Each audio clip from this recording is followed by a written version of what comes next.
कल मैंने बताया था कि मार्केट में अगर यहाँ पर कहीं मार्केट खुलता है तो मार्केट में एक ऊपर की साइड में मोमेंटम आ सकता है, और यहाँ पर खुलता है तो मार्केट में नीचे मोमेंटम आ सकता है, और यहाँ पर कोई खुलने का कोई चांस नहीं है।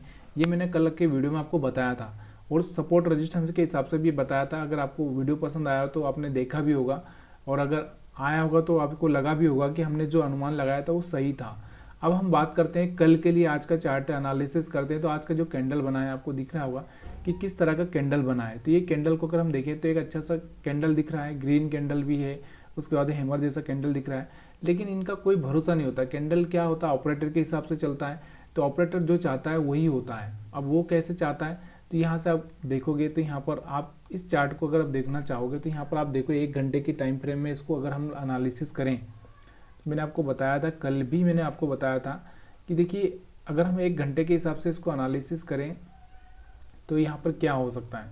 1 घंटे के टाइम फ्रेम में मैंने आपको बोला था कि इस तरह से अगर हम लोग ये इस तरह से एक ट्रेंड लाइन ड्रा करें तो यहाँ से आपको दिख रहा होगा कि कहीं ना कहीं इस ट्रेंड लाइन को जाकर टच करके फिर से रिजेक्शन ले सकता है, या फिर यहाँ से मार्केट क्या कर सकता है, थोड़ा सा इस ट्रेंड लाइन के पास में आने के बाद इधर घूमेगा, घूम के ये फिर से इस तरह से रिटर्न ऊपर भी मार सकता है। तो चांसेस वेरी हाई कि ऊपर भी जा सकता है, नीचे भी जा सकता है, लेकिन जो अपने पास में एक ट्रेंड लाइन है उस हिसाब से आप देखोगे तो यहाँ से इस तरह से घूमना चाहिए नीचे की साइड में।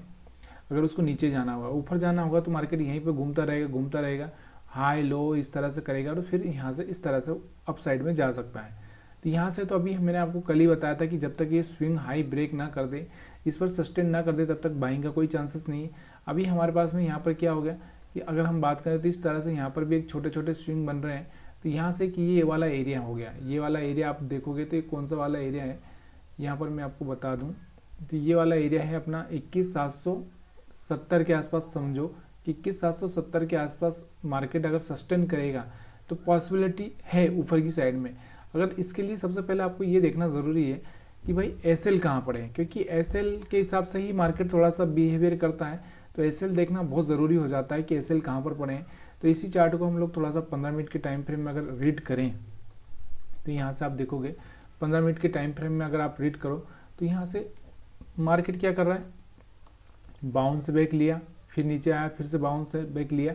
तो इस तरह से एक ट्रेंड लाइन इस तरह से भी अगर आप ड्रा करोगे तो यहाँ से मार्केट कहीं ना कहीं इस तरह से ऊपर की साइड में जा रहा है। जब इस ट्रेंड लाइन को ब्रेक करेगा और यहाँ से टेस्ट करेगा तब जाके आप यहाँ पर सेल्स कर सकते हो और यहाँ तक का टारगेट आप रख सकते हैं।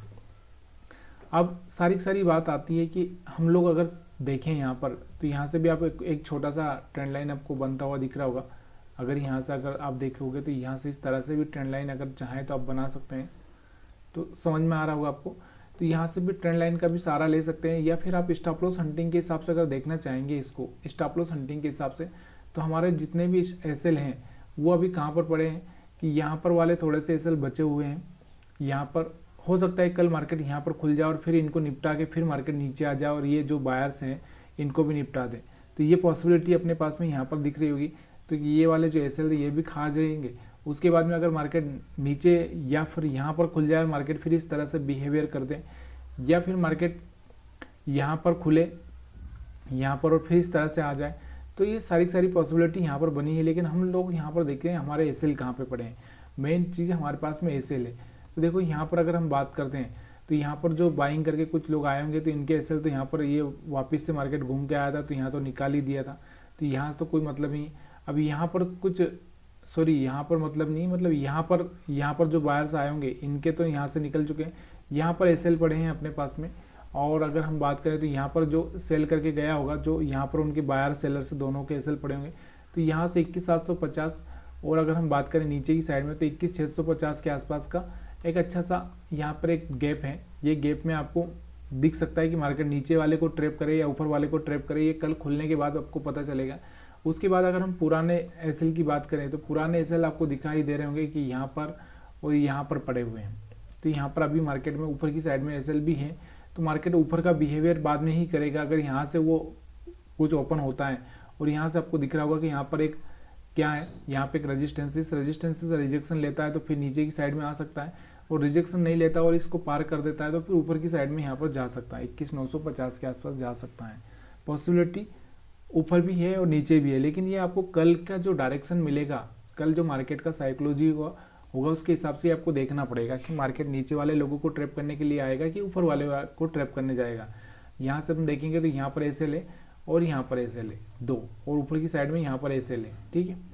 और यहाँ पर और नीचे बॉटम में देखें तो यहाँ पर भी एसएल है, यानी कि एक बड़ी रेंज बन रही है।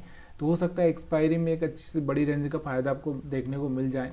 तो यहाँ पर एक्सपायरी का भी आपको थोड़ा सा देखना ही पड़ेगा कि एक्सपायरी में आपको, तो परसों अपना पता ही है कि एक्सपायरी है निफ्टी 50 का 15 तारीख को। तो यहाँ से आपको समझ में आ चुका होगा।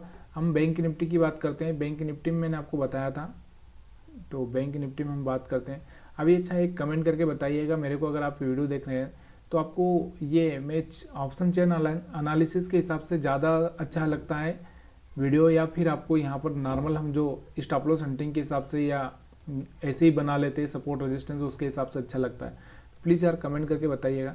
तो कल हमने बात की थी कि यहाँ पर हमारे जो एसएल पड़े थे तो ऊपर की साइड में पड़े थे, तो मार्केट क्या किया, ऊपर मोमेंटम करके इन लोगों को निकाल चुका है। तो अभी मार्केट में क्या हुआ है कि देखो यहाँ पर जो बायर्स आए होंगे यहाँ पर उनके एसएल पड़े होंगे, यहाँ पर भी उनके एसएल पड़े होंगे, और यहाँ पर सेलर्स के एसएल पड़े होंगे। तो यहाँ पर भी एसएल है, यहाँ पर भी एसएल है, यहाँ पर भी एसएल है। तो आपको भी पता होगा कि कल बैंक निफ्टी का एक्सपायरी है। तो बैंक निफ्टी के पास में कल ना एक अच्छा सा मोमेंटम भी हो सकता है ऊपर से नीचे तक अगर, और यहाँ पर आपको दिख रहा होगा तो 1000 पॉइंट का यहाँ पर आपको डिफरेंस नज़र आ रहा होगा। तो एक अच्छा सा मोमेंटम ऊपर नीचे हो सकता है अगर वो एसएल के हिसाब से चलेगा। अगर ऊपर वाले लोगों को ट्रैप कर दे तो नीचे वाले लोगों को ट्रैप करने के लिए आ सकता है, और नीचे वाले लोगों को ट्रैप कर दे तो ऊपर वाले को ट्रैप करने के लिए जा सकता है। तो कल एक अच्छा सा मोमेंटम हो सकता है, या फिर मार्केट साइडवेज बिहेवियर भी कर सकता है, क्योंकि एक बड़ी रेंज हो चुकी है 1000 पॉइंट की। 1000 पॉइंट की अगर रेंज हो चुकी है तो मार्केट में थोड़ा सा कुछ न कुछ गड़बड़ भी हो सकता है। तो इसलिए थोड़ा सा आपको ध्यान देना है कि हमारे एसएल यहाँ पर पड़े हैं 45,000 के आसपास भी पड़े हैं, और हमारे 44,750 के आसपास भी पड़े हैं, और हमारे एसएल यहाँ पर भी पड़े हैं 45,750 के आसपास भी। तो इस चीज़ का आपको ध्यान रखना है कि हमारे एसएल बैंक निफ्टी में कहाँ कहाँ पड़े हैं। और अगर हम बात करें इसको 1 घंटे के टाइम फ्रेम में, तो बैंक निफ्टी क्या बोल रहा है 1 घंटे के टाइम फ्रेम में। देखिए यहाँ से आपको, अगर कल ही मैंने बताया था कि एक भाई यहाँ पर बैंक निफ्टी में भी एक चैनल पैटर्न इस तरह से बना था, आपको पता है, और एक यहाँ से इस तरह से बन रहा है। तो मार्केट क्या कर रहा है, ऊपर जा रहा है नीचे आ रहा है, ऊपर जा रहा है नीचे आ रहा है, इसी तरह से बिहेवियर कर रहा है। तो अभी वापस से नीचे आना चाहिए इसके हिसाब से, तो जो चार्ट बना है उसके हिसाब से। तो अभी यहाँ से उसने हाई ब्रेक कर दे, यहाँ से नीचे आना चाहिए और फिर यहाँ से ऊपर जाना चाहिए, ये हो सकता है पॉसिबिलिटी। तो नीचे की साइड में थोड़ा सा डाउन साइड दिख सकता है, या फिर यहाँ से ये होल्ड करे और इस तरह से घूमे और फिर यहाँ से एक ब्रेकआउट दे, तो पॉसिबिलिटी हो सकती है कि ऊपर जाए मार्केट, ठीक है। तो यहाँ से आपको समझ में आ रहा होगा। डेली टाइम फ्रेम में अगर हम इसको बैंक निफ्टी का कैंडल देखते हैं, तो बैंक निफ्टी का डेली टाइम फ्रेम में अगर कैंडल देखोगे तो कुछ खास कैंडल पॉजिटिव, एक अच्छा सा रेंज अच्छा सा बना है, ऊपर से नीचे तक का रेंज अच्छा है, लेकिन कुछ खास यहाँ से भी कुछ ये नहीं समझ में आ रहा, क्योंकि दोनों तरफ वीक है। मतलब मार्केट में थोड़ा सा डिसीजन नहीं हो रहा पा रहा है, क्या डिसीजन लें, क्या होगा। यहाँ से अगर हम देखें तो यहाँ से एक यही डिसीजन है, यहाँ से एक रिट्रेसमेंट हो रहा है, वापस से यहाँ पर खुलेगा मार्केट या ऊपर जाएगा। ये थोड़ा सा इसका लो ब्रेक करेगा तो मार्केट में एक अच्छा सा नीचे की साइड में मोमेंटम मिल सकता है, लेकिन ऊपर हाई ब्रेक करेगा कि नहीं ये पॉसिबिलिटी बहुत कम है, क्योंकि मार्केट ऊपर से रिजेक्शन लेके आया है। तो थोड़ा सा मार्केट में साइडवेज या फिर मार्केट में एक अच्छा सा बड़ा सा मोमेंटम कल आपको देखने को मिल सकता है। तो वीडियो देखने के लिए आप सभी का बहुत बहुत धन्यवाद। एनालिसिस पसंद आया तो प्लीज़ यार लाइक शेयर कमेंट करना मत भूलिएगा। अगर आपको ऑप्शन चेन डेटा के हिसाब से एनालिसिस पसंद है तो प्लीज़ यार उसके हिसाब से आप मेरे को कमेंट करके बता सकते हैं।